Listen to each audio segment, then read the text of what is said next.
You are listening to Directions from a Spiritual Tour Guide podcast. I am your host, Shanel Scott. I'm a psychic medium and energy healer who has been supporting those on a spiritual journey for over a decade. I'm your tour guide into the world of the unknown, showing you that the magic of the universe is at your fingertips.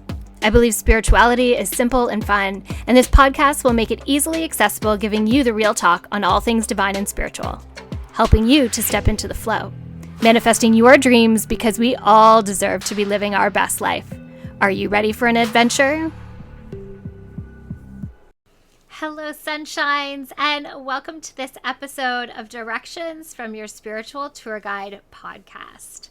My name is Shanel Scott, and I am your host and spiritual tour guide on this amazing journey called life, here to support and guide you and to give you my tips and tricks, my real talk on all things spiritual and divine. And this week is a good one. We are going to talk about the number one lesson in developing your intuition. But before we get to that, I just wanted to share a few things. One, if you are interested in manifestation and manifesting your dream life, I invite you to jump over to my website and sign up for my newsletter to get access to my free workshop, Mantra and Manifestation. In this workshop, I talk about the keys that you need, the foundational information, the things that you need to understand to be able to start manifesting your dream life. So jump on over, sign up for my newsletter, get access to Mantra and Manifestation absolutely free. Now, if you want to learn more about manifestation, I am offering a course this Friday, July 29th at 8 p.m. Eastern Standard Time called Crystals for Manifestation. In this workshop, I am going to talk about the different shapes and types of crystals that you can use to help in your manifestation process to kind of take things to the next level. I have a huge passion for crystals, and I'm always so excited to share this information with you. If you would like to get in on this workshop, please jump over to my website to register. I will drop the link in the show notes below, as well as you can find it on my social media to join in for that workshop.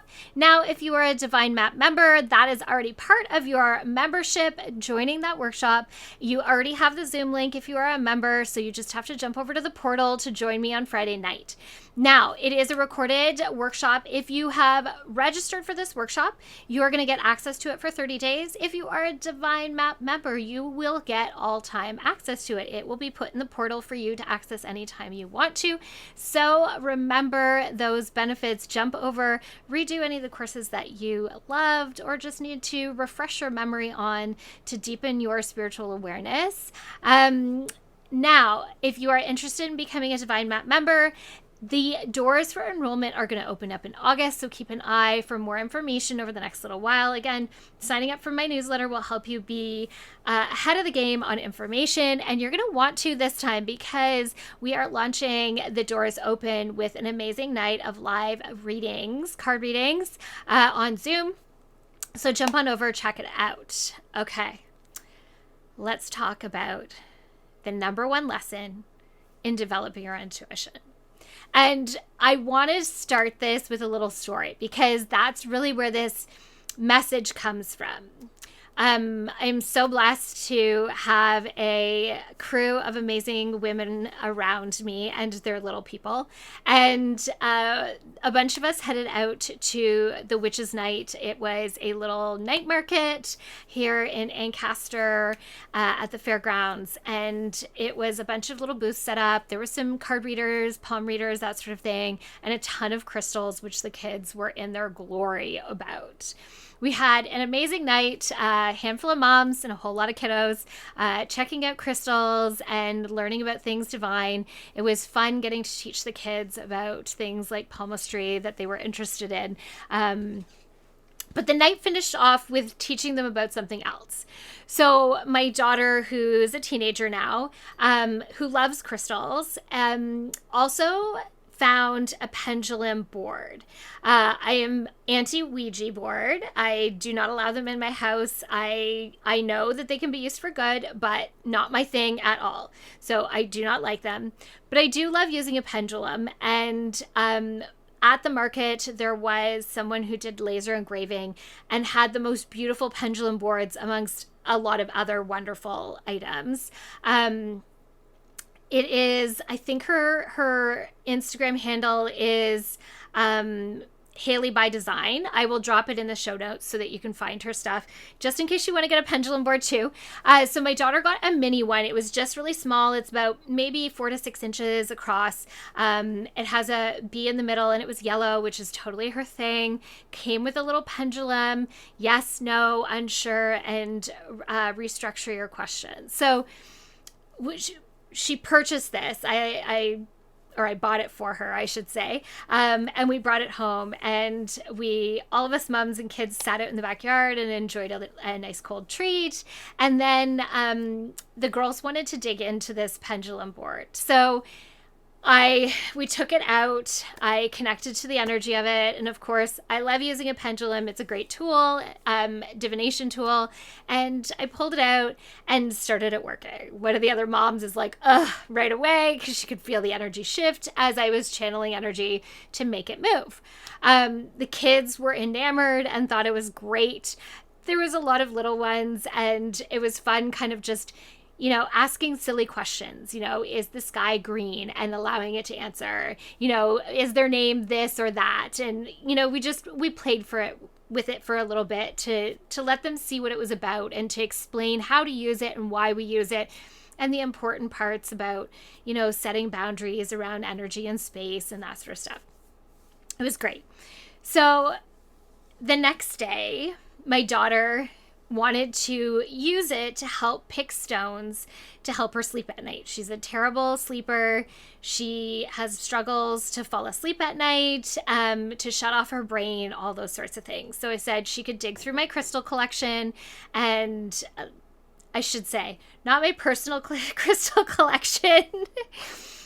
Not that I don't share, but I allowed her to go through the crystals that I sell and pick out some crystals that would help her with sleep to put next to her bed at night. And I encouraged her to use the pendulum to do that. Well, it was an interesting challenge when she started to use the pendulum. She understood how to use it, and she saw me doing it the night before, but she was struggling to get the pendulum moving. So I said, okay, you need to connect to the energy a little bit more. And we did a little meditation to allow her to connect to the meditation and to the energy of the pendulum and the board, to be able to start collecting that energy, connecting in, getting grounded, all those good things. Well, it still wasn't working. So then we started to talk about trust. So the number one lesson in developing your intuition is trust. If there is nothing else that you take away from this podcast or all my teaching, it is that trust is one of the number one things that we have to learn to be able to really develop our intuition, our psychic abilities, our mediumship abilities, to work with the divine. We need to trust. The universe has our back, 110%. And we need to learn that we can trust that we can trust the process, we can trust our intuition, all of those things, which is a little bit difficult. It is a challenging lesson for a 14-year-old to learn.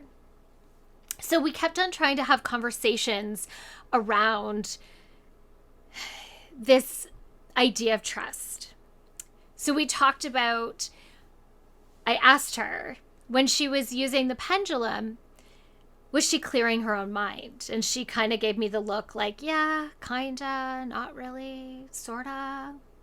And I said, are you holding on to your own answer that you want to hear, or are you able to allow yourself to clear your mind and let the pendulum answer you? And she's like, well, I'm kind of holding on to my own answer, the thing that I want to hear, but at the same time, I want to see what the pendulum also has to say. And I said, that's contradictory. Do you understand that by holding on to your own answer, you're trying to control what the pendulum has to say? And so that's why the pendulum isn't moving. And it was, sitting there watching her, holding the pendulum. I can see it vibrating. I can see it wanting to move. And when she did get it to move, it would move really small. So I was talking to her about asking it to move bigger and to always say thank you to her pendulum, to give gratitude for the answers that she is getting from her pendulum. I was helping her to form the questions that she was asking it really clearly, to make sure that she was asking a good yes and no question. All those things. But none of that really mattered if she wasn't going to hold on to trusting the answer that the pendulum gave her. By holding on to her own answer, she stopped the pendulum from being able to work. And I think she was getting really frustrated with it because she watched me do it with such ease. And I know that can be really hard. And I explained, I've worked with a pendulum a lot.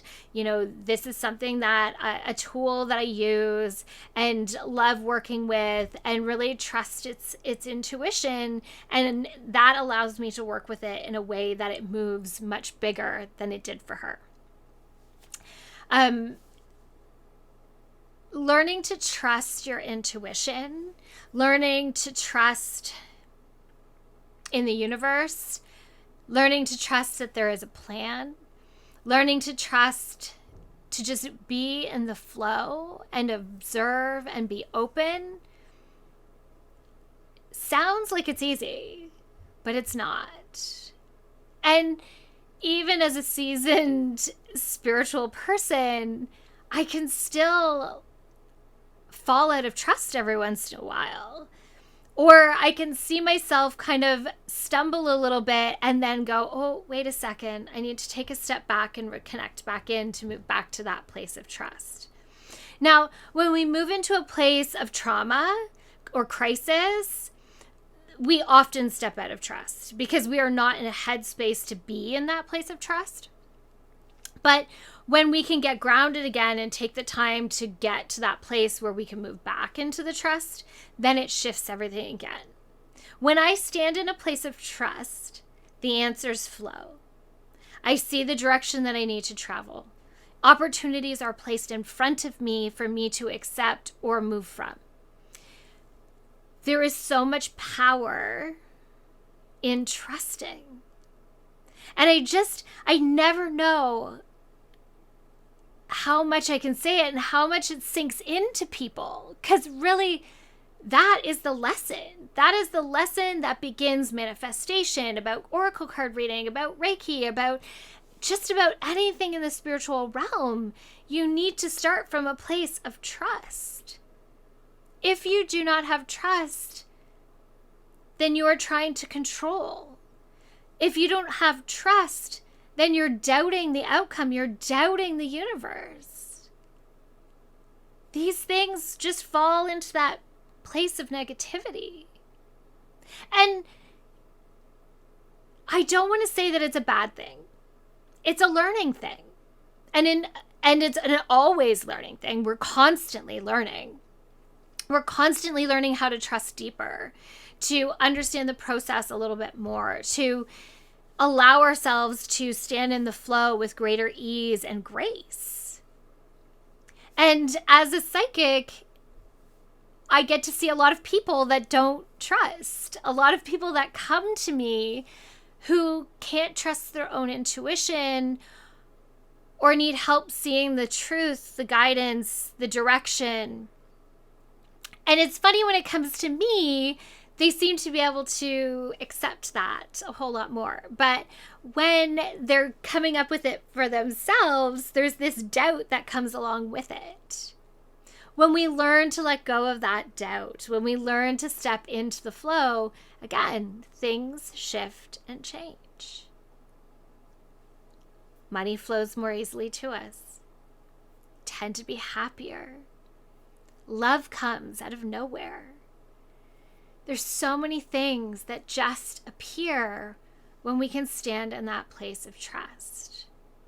So I cannot express enough how important it is to learn that lesson of how to trust. And everybody's going to be really different in that. I love that this pendulum is giving my daughter an opportunity to learn how to trust her intuition, which she said to me straight out, I don't have intuition. Oh, yes, you do, darling. We all have intuition. Intuition is a skill set that we build and grow. Some of us have a natural gift to tap into that intuition, and others, it's harder to do. But we all have intuition. And the more we trust, the more that intuition can come forward. When we can quiet ourselves and clear our mind and allow that knee-jerk response to come in, that's intuition. That's you trusting that the answer is in the ethers and that it is going to come to you. Versus not being able to clear the mind, about forcing the situation, about really wanting to take control of the way that things come through, the way that things turn out. But the reality is, we don't have that kind of control. The universe does. The universe is what allows us, I shouldn't say allow, the universe is that greater source of energy, is that beautiful, all-knowing energy that guides and directs, that is there to give us a loving nudge or a slap upside the head if we're not listening. It is that energy that shows us the direction we can take. It is that energy that gives us the easy way or the hard way, and we choose which direction to go. Again, the number one lesson that you can learn in developing your intuition is learning how to trust. So ask yourself today, I challenge you. I like to do my challenges. I challenge you to think about what gets in your way of trusting. Insecurities, past experiences, belief systems. Maybe it's even things that are ancestral. That those who have come before you have done it this way, and so this is the way you do it, and you don't exactly know why, but it's blocking your ability to trust. So again, I challenge you to ask, what is it that is getting your way to trusting? To be able to really stand in that place of intuition and power, to trust in the universe, to trust in your own intuition, and to trust that everything is turning out exactly how it's meant to be. It is a big lesson. And I hope that this podcast today has shed some light onto maybe why you're struggling with your own intuition or struggling to develop a spiritual skill. I hope that you can find some answers in asking yourself that question, that what is getting in my way? Why can I not trust? To really dive deeper into that information, because that's going to help you to get past it, to understand where you are coming from on your own. And again, understanding that when we're in a place of crisis or trauma, that we're going to have a harder time tapping into that intuition and trusting. It's just normal because our energy is off. But on the good days, on most days, I hope that you can find a way to lean into trust and to really absorb that lesson of trust to be able to move forward with the greatest power and ease and grace and all that good stuff, to really lean into your intuition and find the answers you need to live your dream life. Thank you so much for joining me today on Directions from Your Spiritual Tour Guide podcast. I hope to see you this Friday, July 29th for Crystals for Manifestation. Again, the link to register is down in the show notes or on social media. And remember, join that newsletter to get Mantra and Manifestation Workshop for free, as well as to get first dibs on getting in on the Divine Map membership and all that it has to offer. You can find more about that on my website as well. From my heart and soul to yours, have an amazing rest of your week, everyone.